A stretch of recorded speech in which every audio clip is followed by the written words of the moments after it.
magnetic dipole moment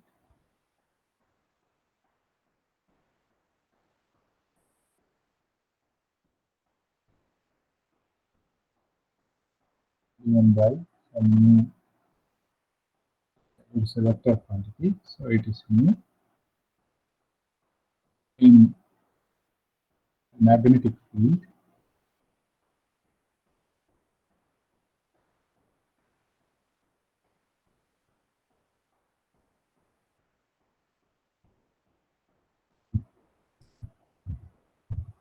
So let me say that a collection of n non-interacting magnetic dipoles with magnetic dipole moment in a magnetic field. Now there is no interaction among the dipoles, but the dipole will interact with the magnetic field. So the energy of a particular dipole, so energy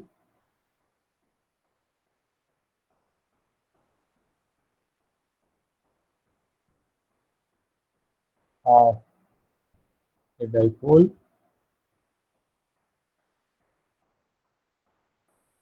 in the field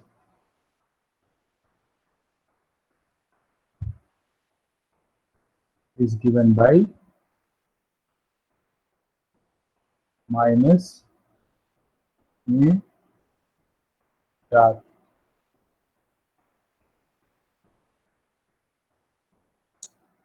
now without any loss of generality,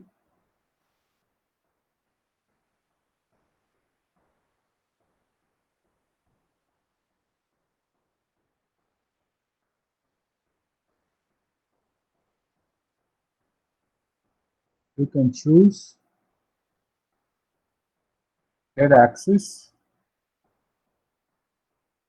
along V or apply magnetic field along z axis,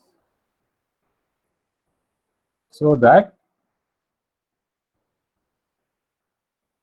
you can write down this epsilon, the energy of the dipole, to be minus mu v cos theta. So here this theta is the polar angle.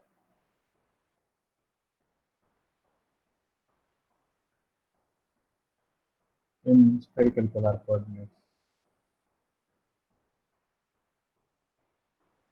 If you don't make this choice, then this angle will be between mu and d,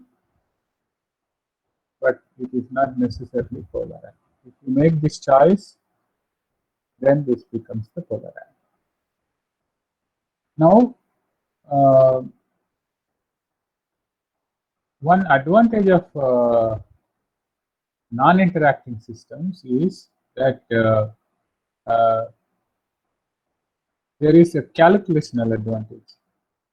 So that means collection of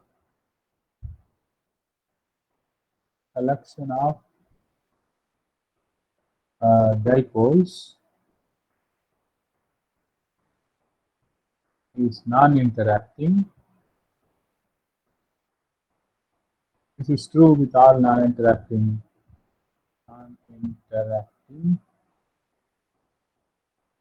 implies you can first obtain partition function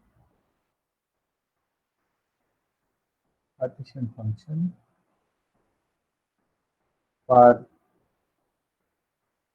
a single dipole.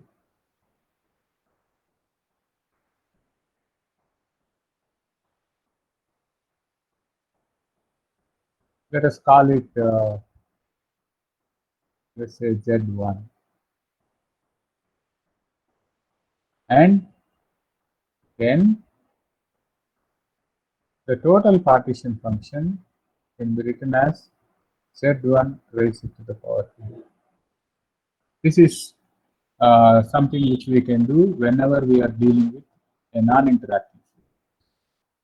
We can write down the partition function for one particular system, one particular particle, or one particular constituent, and then the total partition function can be written as But this cannot be done if your system, if these dipoles are interacting with each other. That means your Hamiltonian has got, let's say, mu, two dipoles are interacting with the dipole-dipole interaction.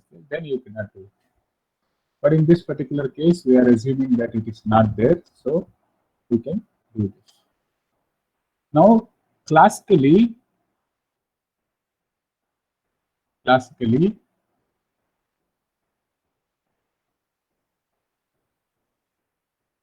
this dipole mu can be in any arbitrary direction.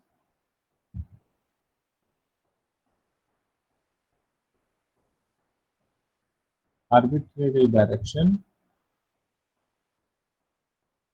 That means if you imagine that you have a coordinate system like x, y, and z, and this is your direction of B, and you can think of a sphere.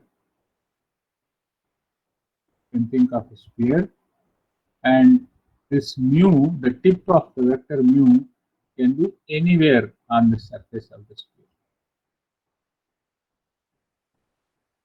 which means every point on the sphere is corresponds to one particular possible orientation of the dipole, which implies, now if you want to find out what is the so every possible orientation, okay, so you have a fixed value of theta and phi.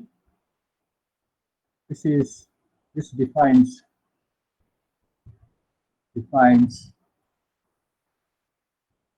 a microstate.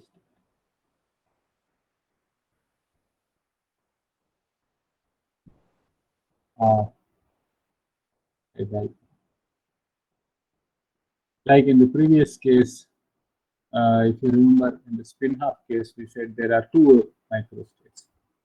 Spin-half particle, up or down.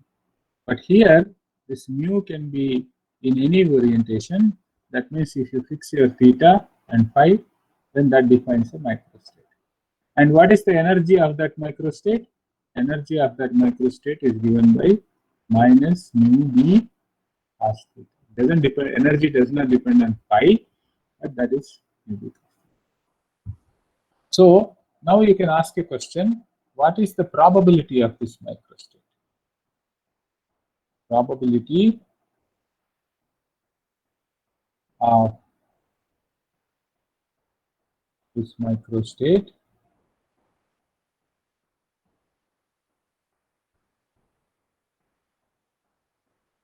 so you can ask what is the probability of this microstate theta phi is given by e to the power minus beta into energy, right? So e to the minus beta into that energy divided by the partition function. So we are talking about one particular dipole, so it is the single particle partition function, which is equal to e to the power beta mu e into cos theta divided by z1. Now z1 is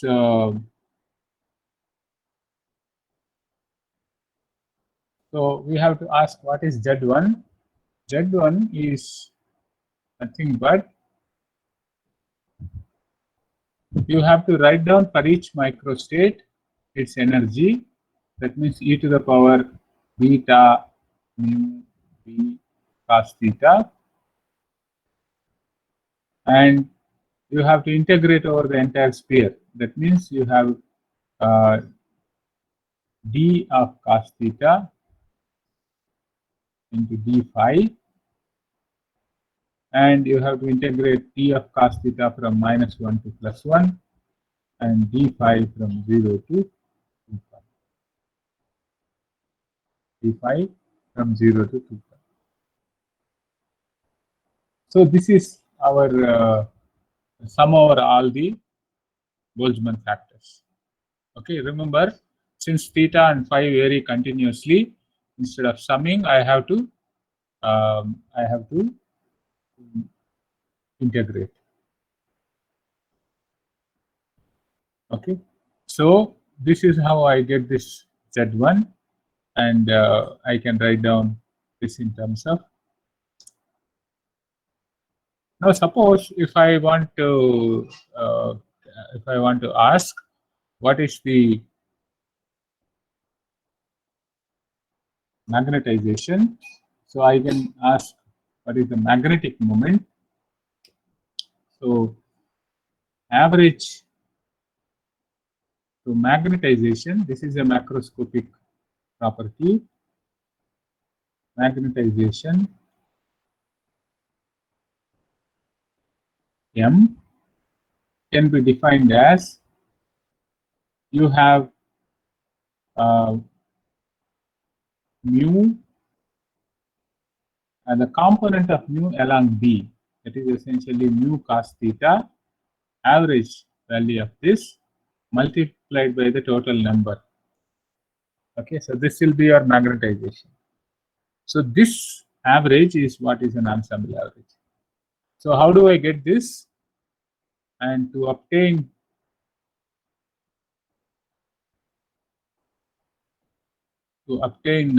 average mu cos theta, what I have to do is I have to integrate 0 to 2 pi d phi and -1 to +1 e cos theta into mu cos theta into probability of theta comma phi. Okay, in every orientation, what is the probability of theta comma phi that we have? So this is equal to integral 0 to 2 pi d phi integral -1 to +1. So there is some quantity in P which is I can pull it outside, that is 1 by Z1. Z1 does not depend on theta and phi. So d cos theta into mu cos theta into e to the power beta mu e cos theta. Correct? So this is something which is what the average value of this one. Now you can do a trick like what we did in the previous case. I can write this as 1 by Z1 into integral 0 to 2 pi d phi integral -1 to +1 e cos theta into, I can write this as 1 over beta into dou by dou b of e to the power beta mu b cos theta. Now what happens when I take this derivative? I will have beta mu cos theta, and beta will cancel. So I want mu cos theta. So I will get when I do this. Now this beta is a parameter that does not depend on theta and phi, and b also is a parameter that does not depend on theta and phi. So what we can do, we can write this as, I can take that outside and then write this as 1 over beta into dou by dou b, this is a magnetic field P, into 1 by Z1, okay, into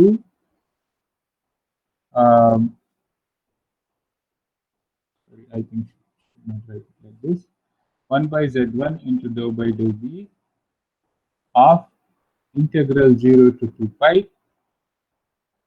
d phi integral -1 to +1 b cos theta into e to the power beta mu b cos. Now notice that whatever is there in these curly brackets is Z1. That is how we define Z1 here. So you can see this Z1.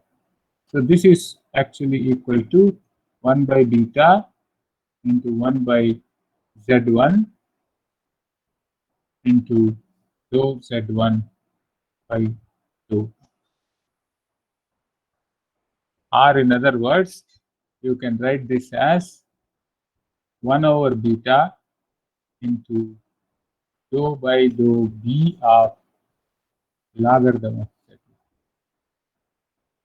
Okay, so this is if you can find out Z1 as a function of b, then you take a derivative of logarithm of Z1 with respect to b, then you will get average value of mu cos theta and multiply that average value of mu cos theta with n, then you get the magnetization.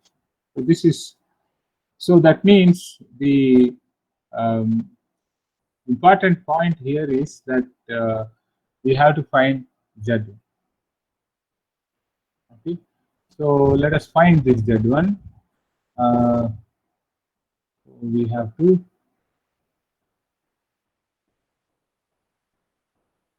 find Z1. So we know what is Z1. So I will integrate phi out because there is no phi dependence for the integrand. So I can write down 2 pi integral -1 to +1 d cos theta into e to the power beta mu b cos theta. So this is equal to 2 pi.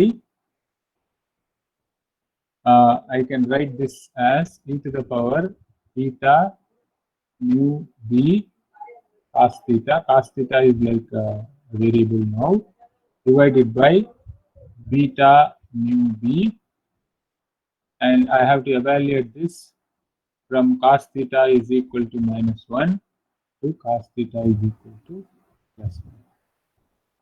So this is the integral. So Z1 will be equal to 2 pi by beta mu b into you have e to the beta mu b minus e to the minus beta mu, e to the beta mu b minus e to the minus beta mu.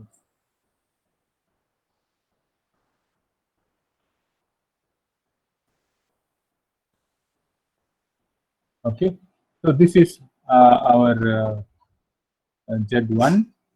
So we have calculated the partition function for dipole. Now we have to find out what is the this one average mu cos theta. So let us look at what is logarithm of Z1. Logarithm of Z1 is equal to let's say logarithm of 2 pi minus logarithm of beta mu b plus logarithm of this quantity e to the power beta mu b minus e to the power minus beta mu b. Okay. Now we can see that average mu cos theta, okay, which is essentially the z component of the magnetic moment, which is given by 1 by beta into the partial derivative with respect to magnetic field of logarithm of z. which is equal to 1 over beta. The first term does not have b, so that will not contribute. The second term is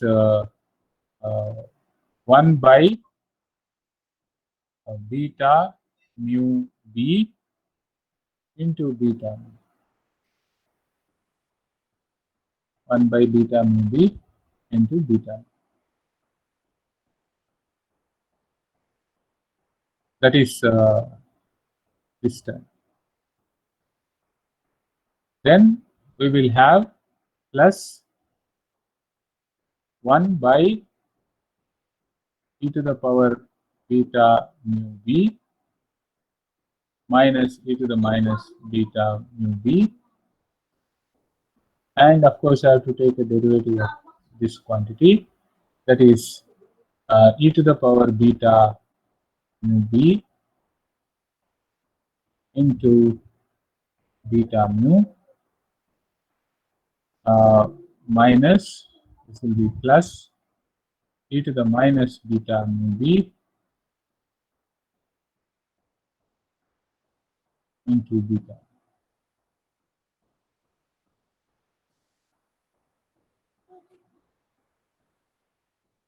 So now you can see this is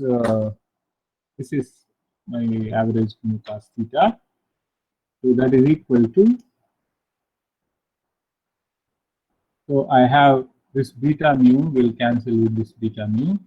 So I have minus 1 by beta into b plus, so I have beta mu, and this beta will cancel with that, and I have mu into, you can see that this is e to the beta mu b plus e to the minus beta mu b. So that is like numerator of the cos hyperbolic function. This is like the numerator of the sine hyperbolic function. So you will have something like cot hyperbolic of beta mu.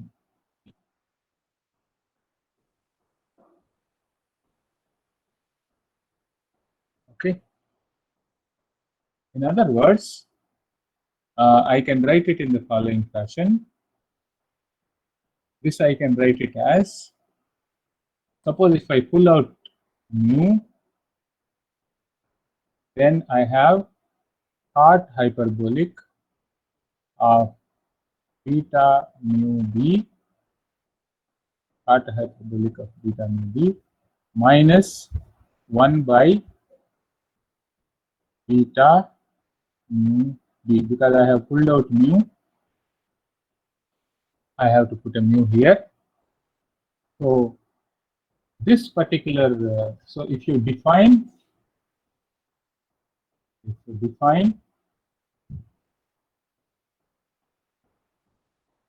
some x to be equal to beta mu b, which is essentially equal to mu b by kbt, then we have the magnetization is given by n mu into some function which I will call L of x, where this L of x is equal to cot hyperbolic of x minus 1 by x is called the Langevin function. Langevin function.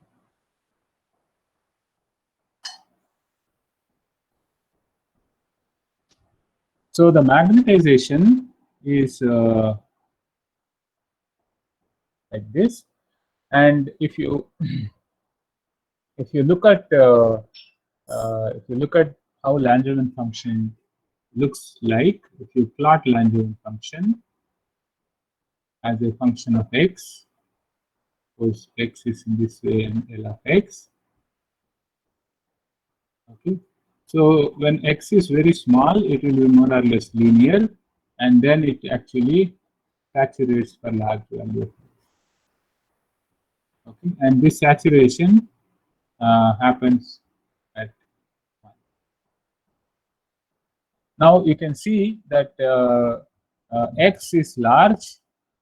That x large implies beta mu b large.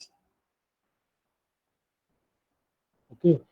Now mu and b, let's say that you have fixed your system. That means the magnetic moment is fixed, and you have also fixed your. So beta x large can happen either by having a large b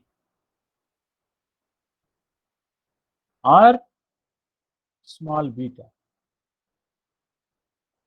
Small beta. That means large. Sorry. Yeah. Sorry. Large beta. Right? Large beta. That means small t. Okay. Now what happens for x large? So L of x will be like 1 for x large. That means your magnetization will simply becomes n times mu. What does that mean? That means that all of the magnetic moments have already aligned in the direction of uh, in the direction of uh, the magnetic field. So this is what you expect, that if temperature is very small, that means if there are no fluctuations, then all the magnetic moments will align in the direction of the magnetic field. Or if the magnetic field is very strong, then also it will rotate all the magnetic dipoles in its direction. So this is what is expected at a very low temperature behavior. On the other hand, if you look at the other limit, that is at high temperature. Okay, so high temperature,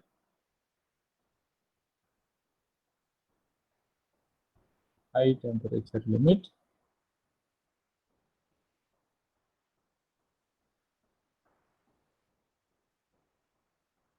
That means your x is very small. X is small. Now, for small x, this Langevin function is known to have this behavior. L of x will go like x by 3 for small x. As I showed you in this diagram, it will be more or less linear, and it goes like x by 3. That means we are going to have magnetization goes like n mu into beta mu b by 3. This is x. Okay, so it will be x by 3. So that is equal to, you have n mu square b divided by 3 abt. Okay, so this is the magnetization for high temperature, high T behavior. Now this is something which is known from thermodynamics. Okay, so this is what is called Curie's law, which is an equation of state, Curie's law, and turns out that it is the equation of state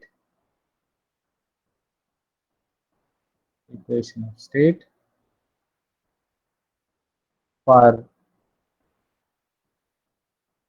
paramagnetic system.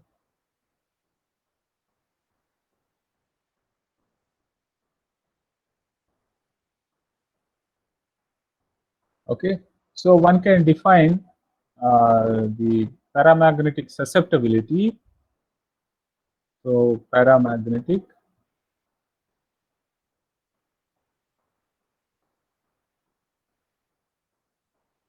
susceptibility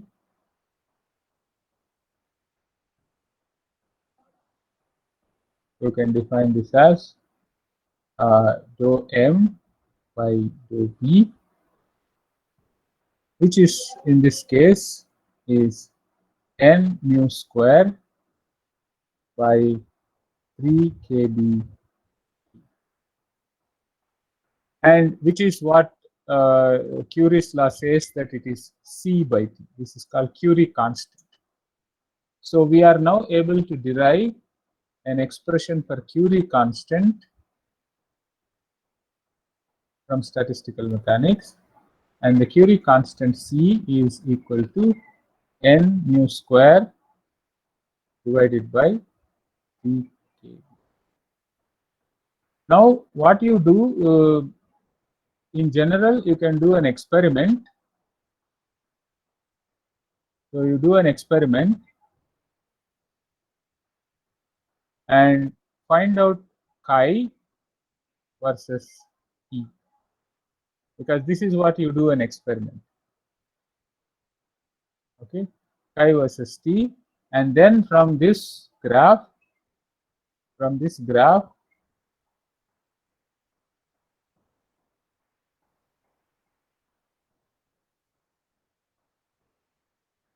so you typically plot chi versus 1 by t. So when you plot chi versus 1 by t, you extract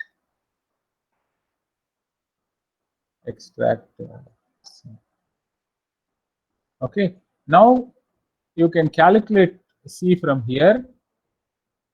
Okay, you know the number of molecules, you know magnetic moment, this is a constant.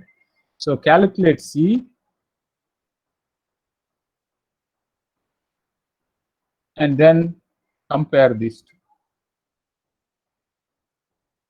Okay, this and this you have to compare. If they are agreeing very well, that means this classical theory is adequate to represent, classical theory is adequate to understand the paramagnetism in this material. If it is not agreeing, that means there are some more details that you have to put in. This model is not adequate. So this is the classical theory. This is called the Langevin theory of paramagnetism.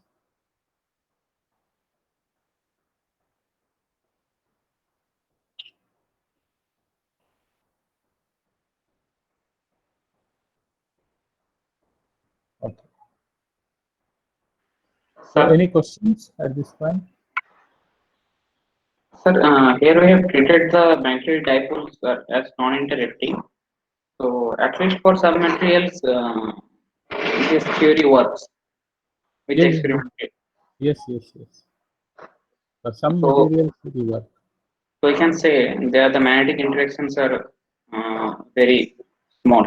Like even if there is some magnetic like interaction, that does not count. No, the point is that yeah. So the spin-spin interaction can be ignored. That's what it means. Or the magnitude of the energy of that interaction is much small compared to the interaction of these spins, interaction of these magnetic moments with the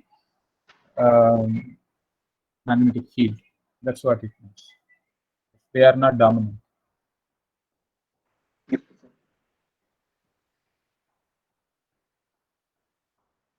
But even though I told you at this point that this behavior shows that there is kind of total magnetic moment is like here. So this means that all the magnetic moments are aligned in this particular direction. Correct. So this looks like it is a ferromagnet.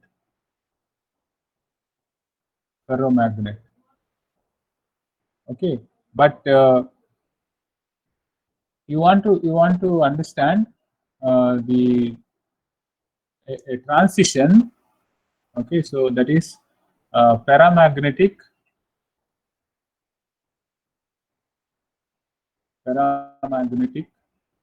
to ferromagnetic.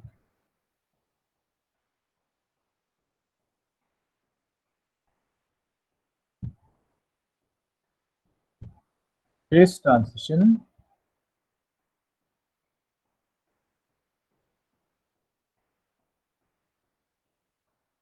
so this phase transition cannot be understood,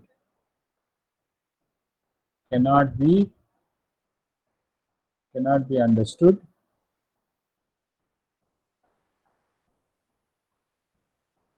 from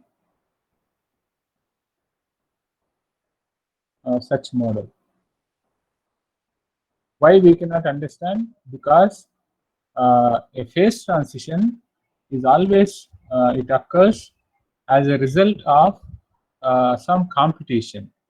Okay, so this results from computation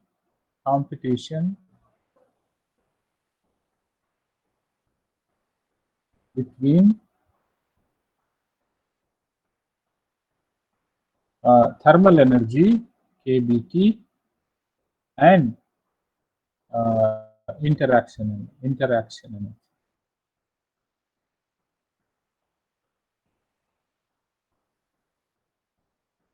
That means the interaction between these two dipoles is important.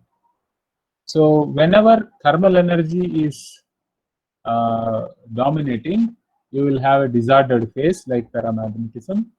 Whenever interaction energy is dominating, you have an ordered phase like ferromagnetism. So we require an interacting system for understanding this phase transition. So we will study this. So there is a model which we study, a model of such a interacting magnetic system. This is called Ising model. There are many models, but I think we study Ising model, which captures the phase transition. So we study later in unit 5. That we will study later in unit 5. So the interactions are important for phase transition, but here we are only interested in paramagnetism. Any other question?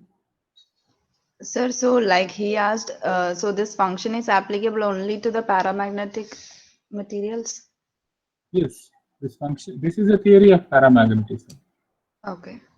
This is for only paramagnetic system. Like for example, I think last year you might have done an experiment in your lab to determine the paramagnetic susceptibility of some salt. Yes, Correct? sir. But you did not probably do it at different temperatures. You have done it at one temperature, so you cannot extract Curie constant from there. But then you want to know what is the susceptibility, so you can calculate theoretically. Then you can compare with the experiment. Yes, sir. So that is so. This theory is for the paramagnetic.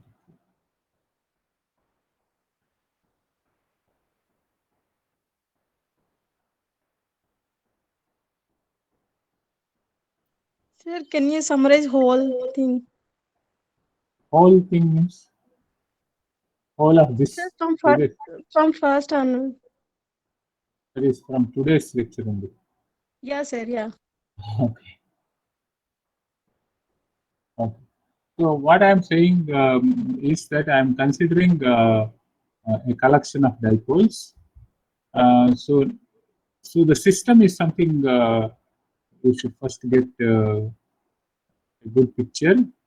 So basically, you are having when I have something like this, I have following situation in mind. That means typically I may have let's say some lattice points. So these are some solids. Okay, so let's say some lattice point and like this, and there is a magnetic moment on each lattice point. So I may say that there is something in this direction, some magnetic dipole in this direction, this direction like this. So this is the kind of a picture I may have if I consider any magnetic material. Okay, so these are like different dipoles.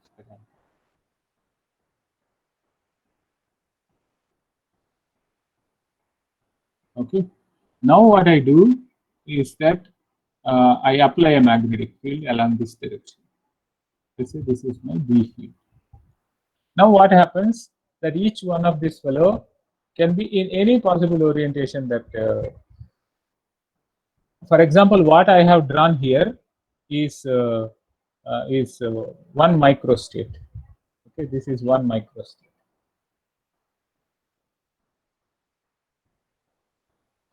But in another microstate, maybe this fellow, these fellows will be in a different direction. So now what I'm going to do, I am making use of the fact that these are not interacting with each other. I'm making use of this fact, and then I'm just considering one particular moment. Now this one particular dipole itself can be in any orientation that you may like. So I'm going to, so this analysis is completely for one dipole. Okay, so classically this dipole can be in any arbitrary direction. So a direction is defined by this polar coordinates theta comma phi, and that defines the microstate of a dipole. So recall in spin half case, spin half particle, you can recall the table that I have drawn once. If I say n is equal to 1, I said there are only 2 microstates. Correct? Whereas in this particular case, there are infinitely many microstates because this can take any orientation. Every theta and phi is a microstate for me. And since this is the energy of the microstate, I will have the probability defined as e to the minus beta into that energy. This is the Boltzmann factor divided by the partition function. So I have this expression.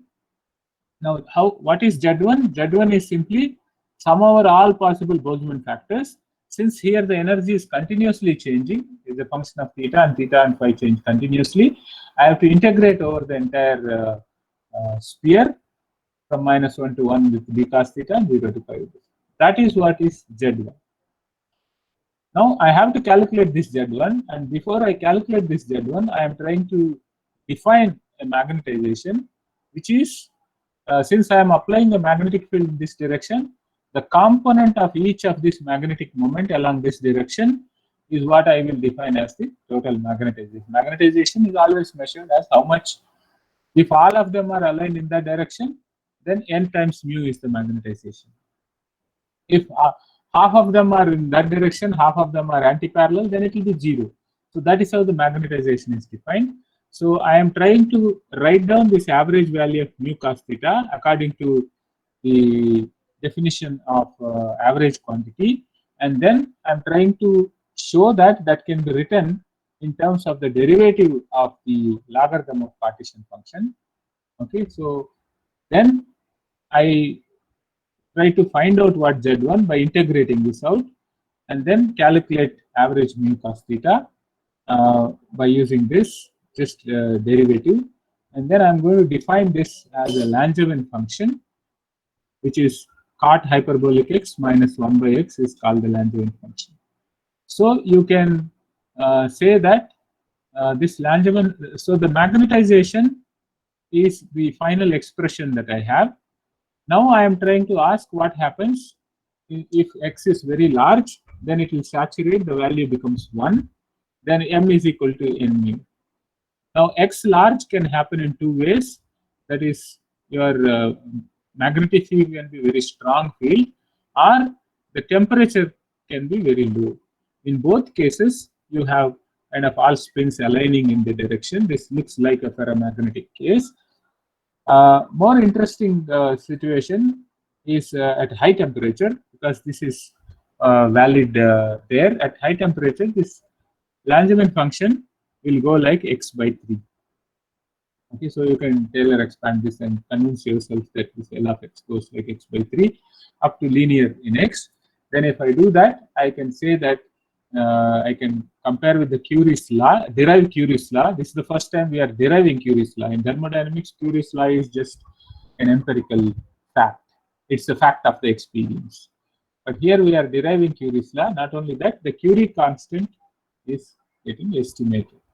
So this is this theory, Langevin theory of paramagnetism.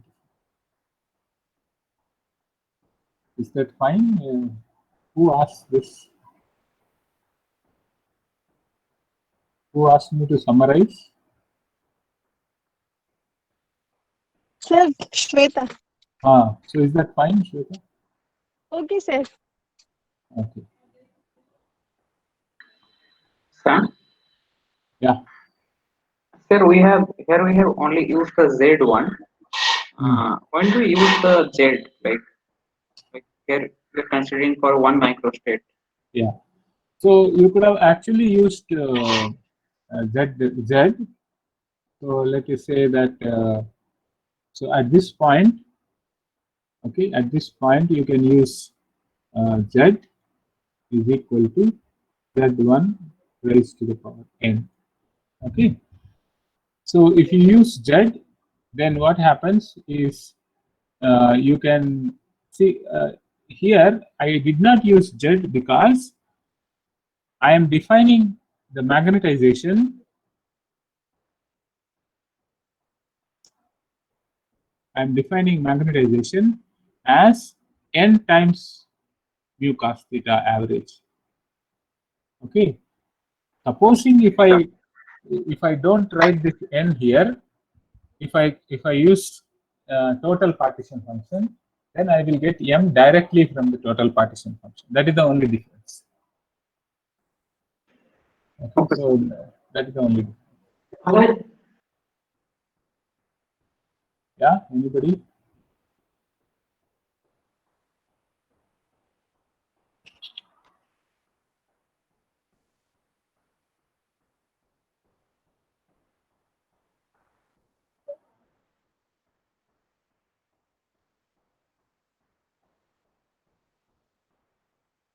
Okay, fine. Okay, so now we can say that okay, we so far so good, but you may see that there are many materials for which the Curie constant that we are calculating does not agree with the experiment. Okay, so it also depends on what temperature range you are doing your experiment. Suppose if you are doing your experiment around room temperature, then it may not agree. But if you do this experiment, find out the susceptibility, let's say at 500 centigrade to 1000 centigrade, maybe then it will agree. So at high temperature, it will be more and more agreeable with this Langevin theory. But you may still have a paramagnetism, but the susceptibility of the paramagnetic system experimentally determined is such that the Curie constant, what you extract from the experiment, does not agree with the theoretically calculated Curie constant from the Langevin theory. So why does that happen? That happens because at some temperatures, the classical nature of this magnetic dipole moment is not a good model. Okay? So we have to talk about a kind of a quantum theory. Okay, so that means if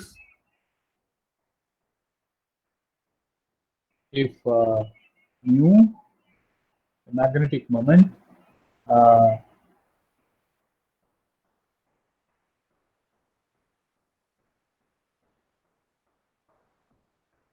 in B field, mu in B field obeys quantum mechanics.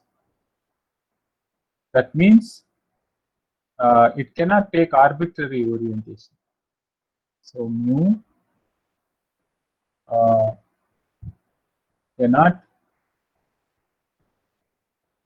take arbitrary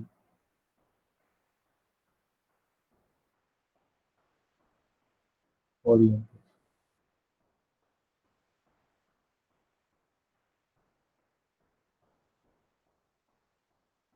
In particular,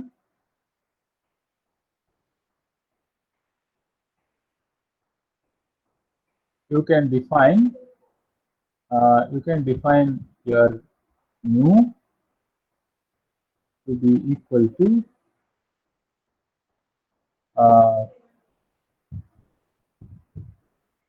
minus g mu b into some angular momentum j, where this mu b is called Bohr magneton.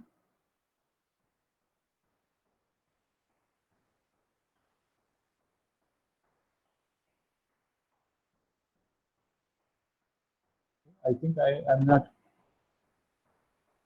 I should not write it like this.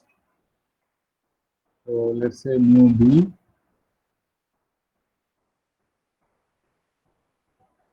Let me write it. So the energy associated. So essentially, what happens is that if you apply magnetic field in this direction, then mu can take only some particular orientation.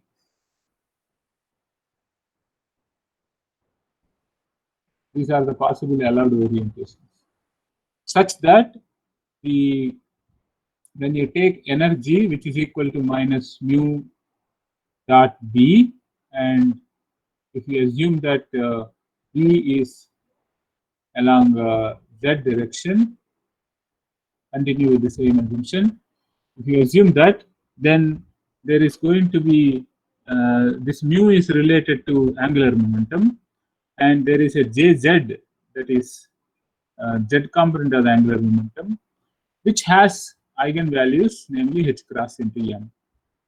So the energy will depend on m, which is equal to minus g mu b into m, minus g mu b into m, and here this m can vary from minus j to plus j. So there are discrete energy levels, okay, and they are fixed in number, and they are minus j to plus j. So that is the discrete. So this is like what we saw in last class, the harmonic oscillator. When we had energy levels, then we had this discrete energy. So we can still, the system is a non-interacting system. So we can ask what is single dipole partition function.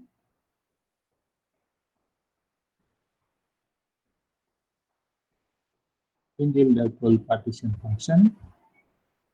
Of course, I must tell you this. Probably you may know from your quantum mechanics. This is called Landé G factor,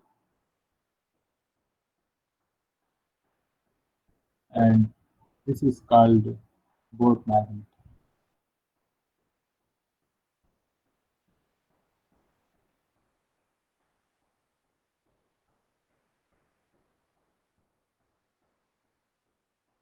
Okay, and of course, I also have a B here, and this mu B is given by E h cross by twice m. That is the Bohr magneton, and G is related to the value of J and S in fashion. So if you don't remember that, let's not worry about it, because that is something which doesn't concern us. Only it concerns us when you actually want to calculate numbers. Right now we are not going into that numbers details. So here I'm going to have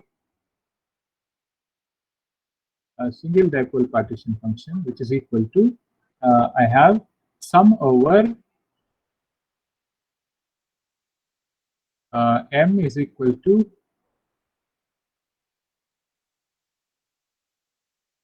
minus j 2 plus j e to the power beta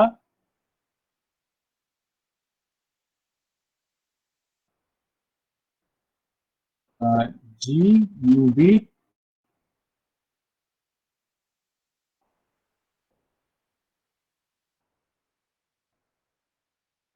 into b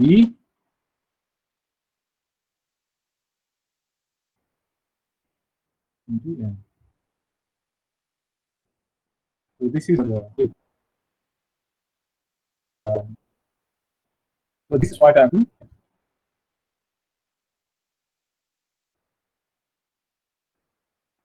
Okay, so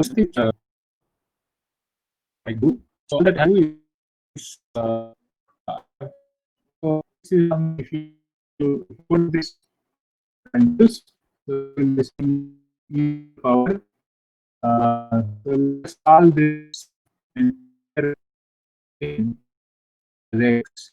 So let beta e b all this. Well, I'm keeping it again. So I have e to minus 16 So your voice is breaking and your plus minus presentation is also struck. x into minus 1.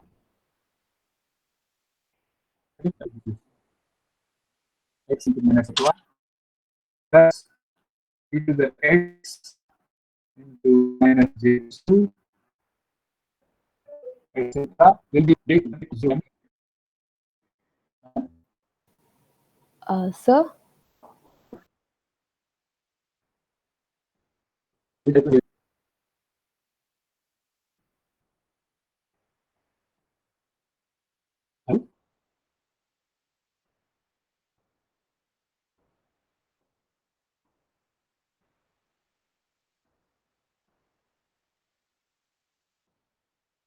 Hello, I couldn't hear you. yes, sir. Your voice was breaking and the screen is stuck, sir.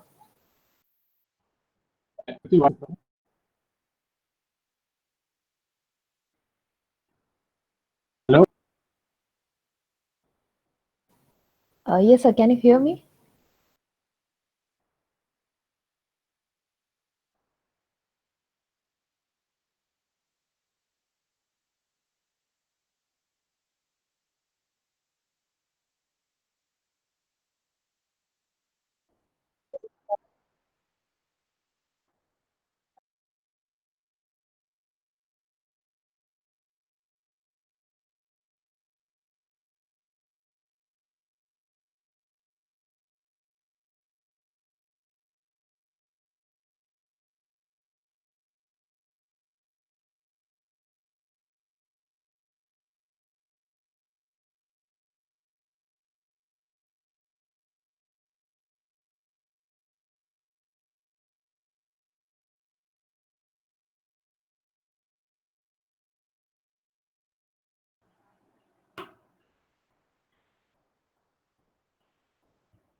Hello.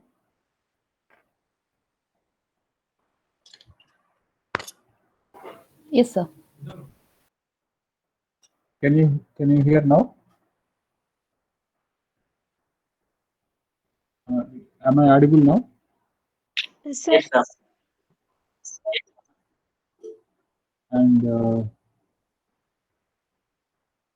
earlier problem was that there was presentation was not visible. Voice that was also problem? breaking and presentation was struck.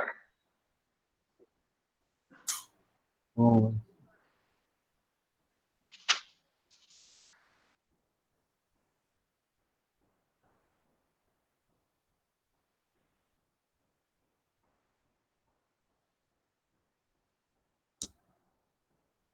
Will you see it now, presentation?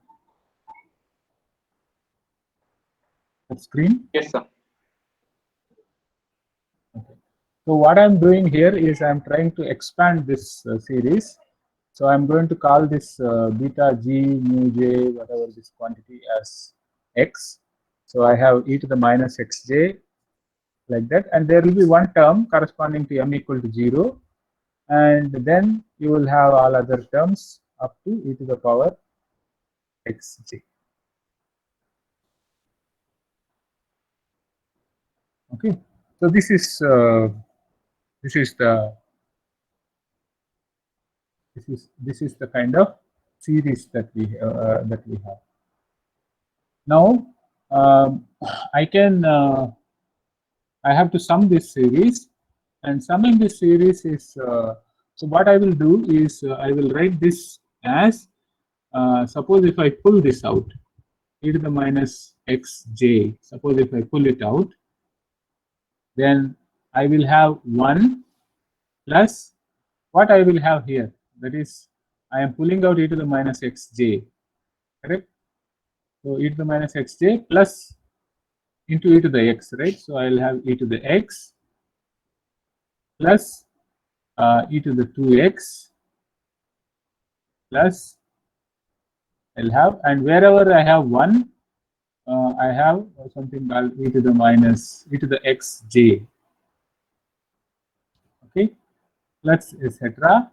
And here what I will have is I have pulled out e to the xj, so I will have e to the power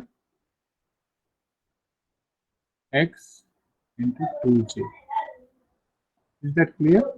This is what I will have. Okay. Now, so suppose if I call let's say I call e to the x. Okay. If I can call this e to the x as some y. Suppose if I call that, then I am going to write this as e to the minus xj into 1 plus y plus y square, etc. up to y to the power 2j. Correct? So this is a kind of geometric series. Okay, this is a geometric series.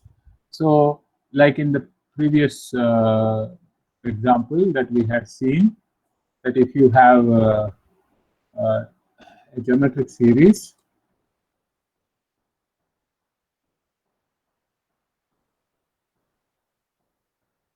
so let's say that I have S is equal to 1 plus y square, etc. And we had seen that this is equal to 1 by 1 minus. Okay, so we have seen that S is equal to 1 by 1 minus 1. This is the sum of infinite geometrical series. Now suppose I want only finite number of them. That means I take this S, which is equal to 1 plus y square plus, let's say, up to y to the power n. Then I have y to the power n plus 1 plus etc. So many other terms. So let's say I want this much. So I call this as some Sn. Okay. So then you can say S is equal to Sn plus. Now suppose if I pull out yn plus 1 here, then I will have 1 plus y square, and there are infinitely many terms. Okay, so you can see that S is equal to Sn plus y to the power n plus 1 into S itself. Or in other words, your Sn can be written as S into 1 minus y to the power n plus 1. which is nothing but 1 minus y to the power n plus 1 divided by 1 minus 1. So this is the sum of finite number of geometric series. Okay, so that means here I have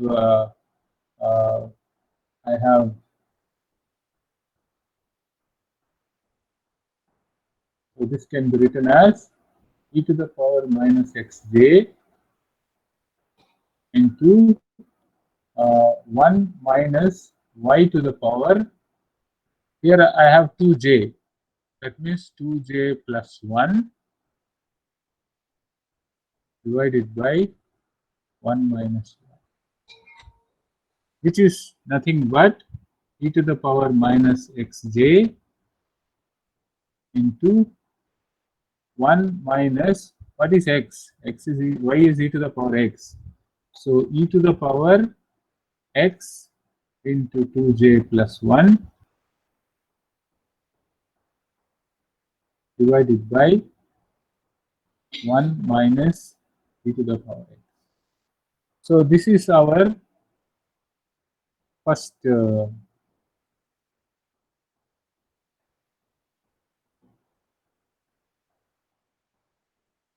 that is single particle partition function.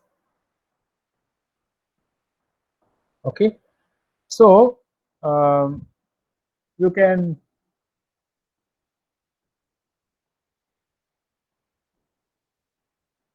do the same thing here.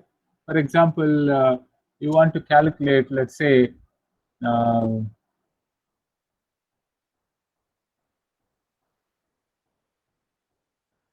so your magnetization in this particular case, magnetization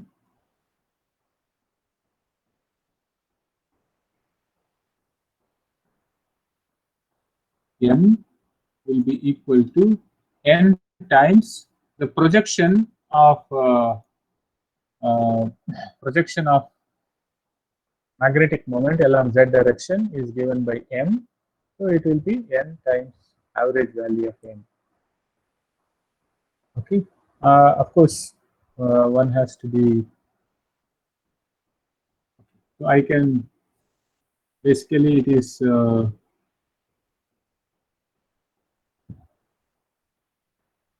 other than b. You see here I have called what is it? So I have called this x as this, right?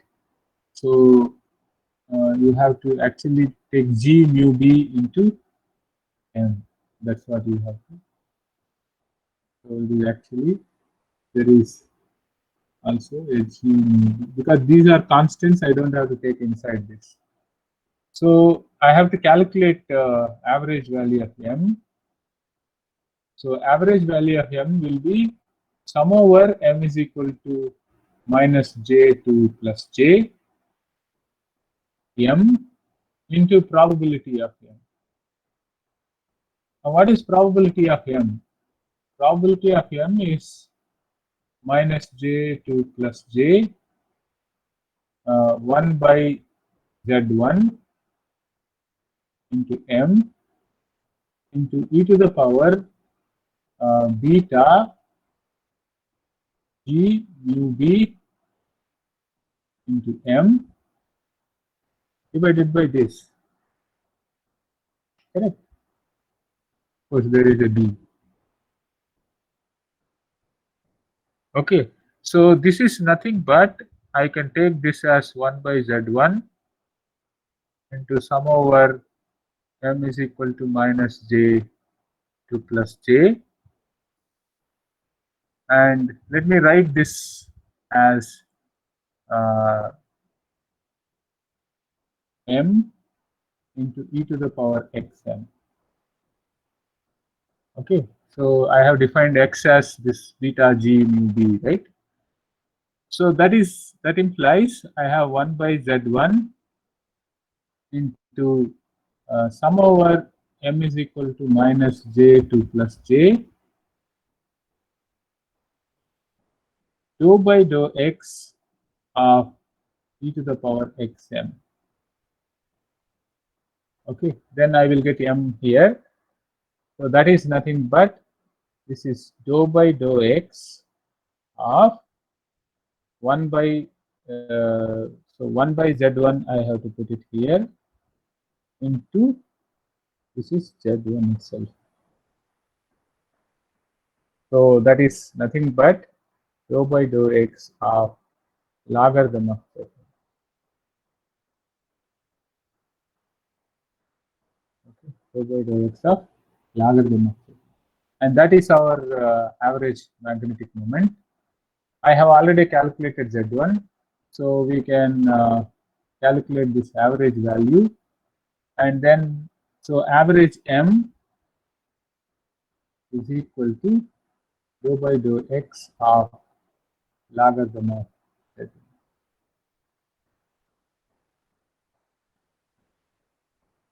Okay, so that is something that we have here. So you can see what is logarithm of z1. That is first quantity is minus x times j plus logarithm of 1 minus e to the x into 2j plus 1 minus logarithm of 1 minus e to the, and average m is equal to, so first term will give me simply minus j, second term will give me 1 by 1 minus e to the x into 2j plus 1. Okay, that is for the logarithm, and then I will have minus 2j plus 1 into e to the power x into 2j plus 1. Okay, that is the derivative of this quantity.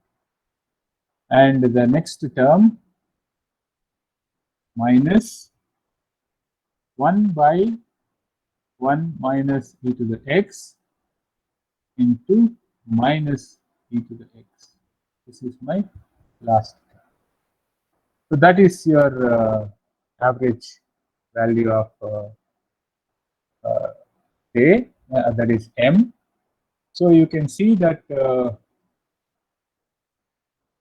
can simplify this. The average value of m can be written as minus j plus. So I can this is a minus sign, so I can let us minus 2j plus 1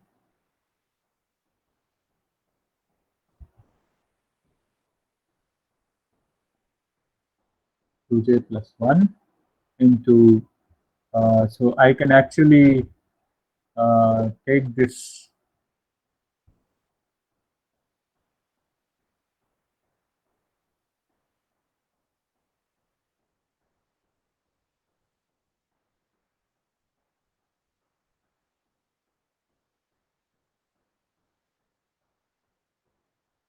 okay, so let us, so there is an e to the x term. I can, let me write it. So e to the power x into 2j into e to the power x divided by 1 minus e to the x into 2j plus 1 minus into minus, that is plus, into e to the x divided by 1 minus e to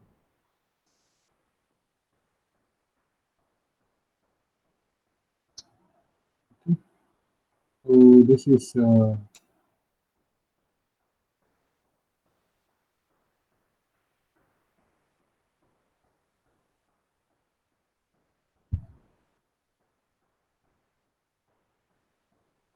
So I can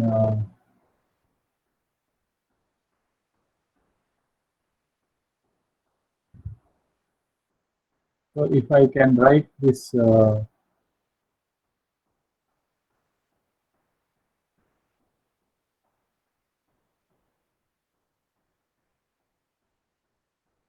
okay.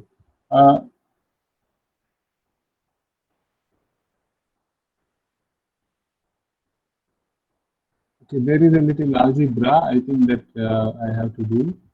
So here what I will have is at this point I will have what is called, instead of Langevin function, I will have some other function which is called a Brillouin function.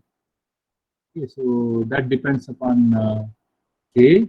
So I think we can try to do this. So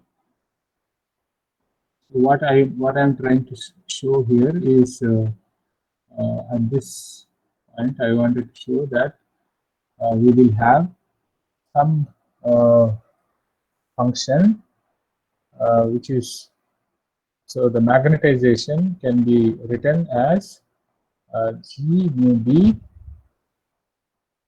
so N G mu B into some function which is called some Bj. Okay, so this function is called the Brillouin function. I do not remember the form of this function, but if we simplify this Brillouin function, and you can see that the Brillouin function will have more agreement with the experiment compared to the Langevin function at some intermediate temperatures. If it is at a very high temperature, then this one is fine. Your Langevin theory is fine. But at some intermediate temperatures, you will see that this one will have higher validity, in the sense the Curie constant that you are going to take will have the same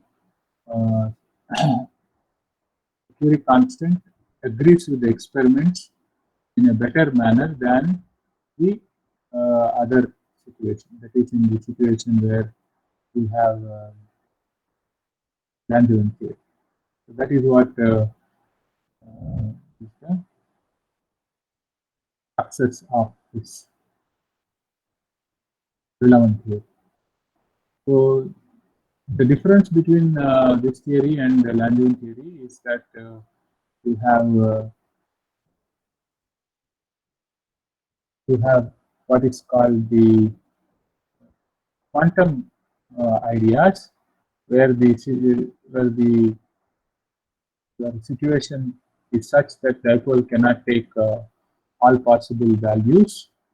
It can only take different orientations corresponding to these allowed values of this one. So I have this so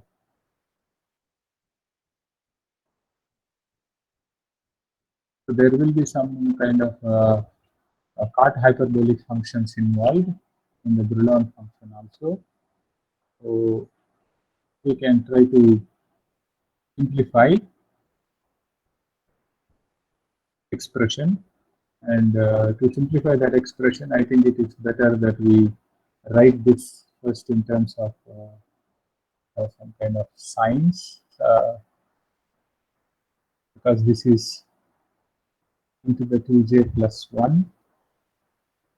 Okay, so I think it is some simplification is needed. We will do it in the next beginning of the next class. So we get some Brillouin function, and this Brillouin function also will have the same behavior for high and low temperature situation. So we can see that that that behavior at high temperatures will give rise to a Curie constant, which is in better agreement with the experiments for intermediate temperatures. So that is this is what we call as Brillouin theory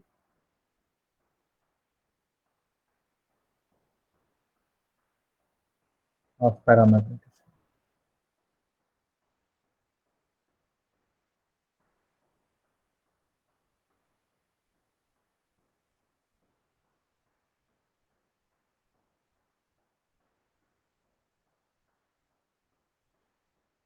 We will study later when we do quantum statistical mechanics.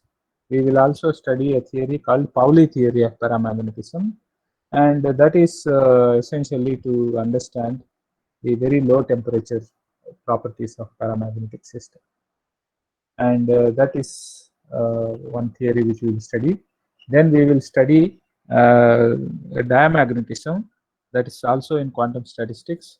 For Fermi-Dirac statistics, we study Landau theory of diamagnetism, and then finally, in last unit, we will study the phase transitions from paramagnetic to ferromagnetic using interacting system called Ising model.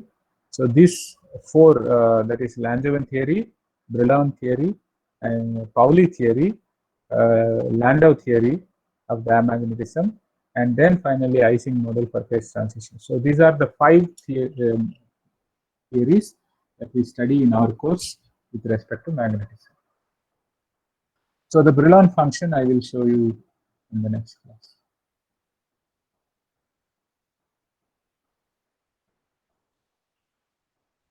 Sir? So any questions? Sir, here also in the quantum formalism also we have treated the dipoles to be non-interacting. Yes, yes, yes. That is why I am able to write a single particle partition function and then multiply the magnetic moment with n. Yes. They are non-interacting. The only, even in Pauli theory, we will do non-interacting. The only interacting system that we study will be Ising model, and that is only to study phase transitions. Till that time, we deal with non-interacting.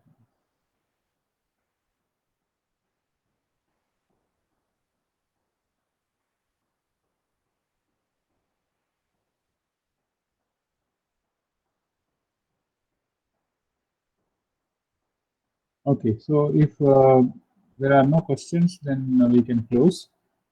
We will meet again on next.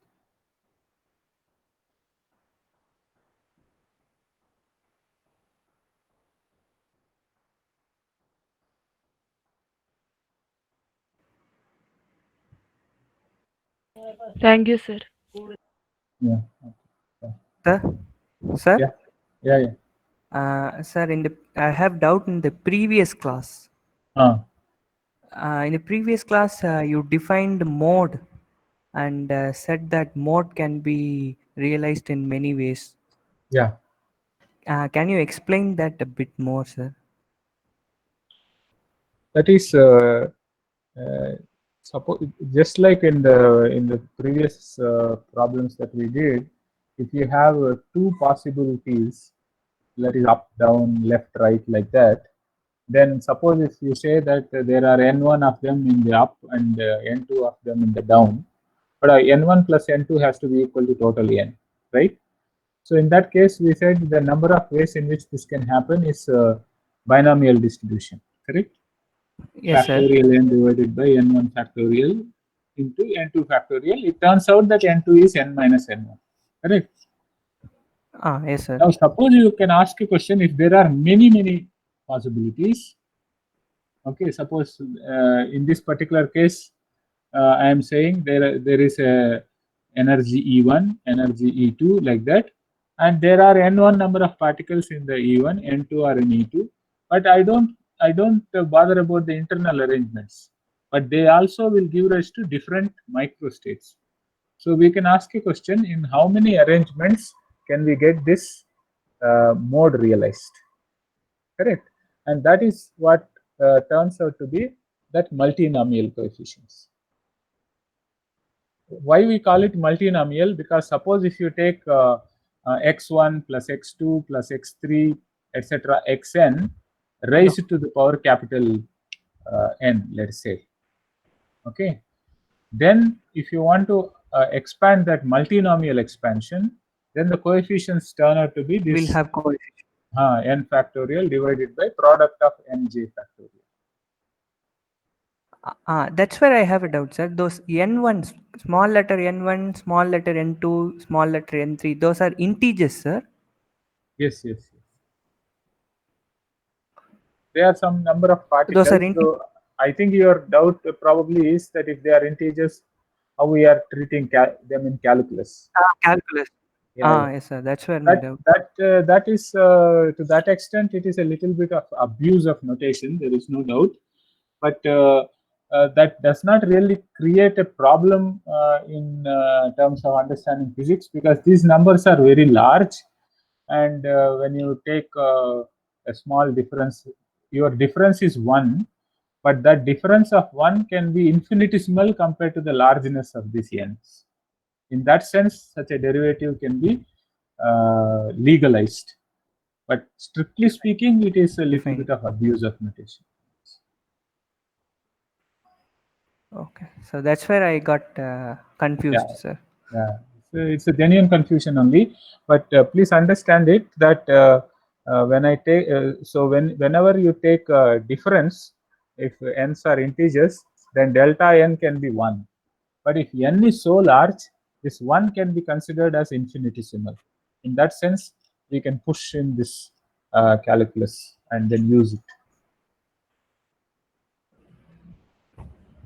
Okay, sir. Yeah.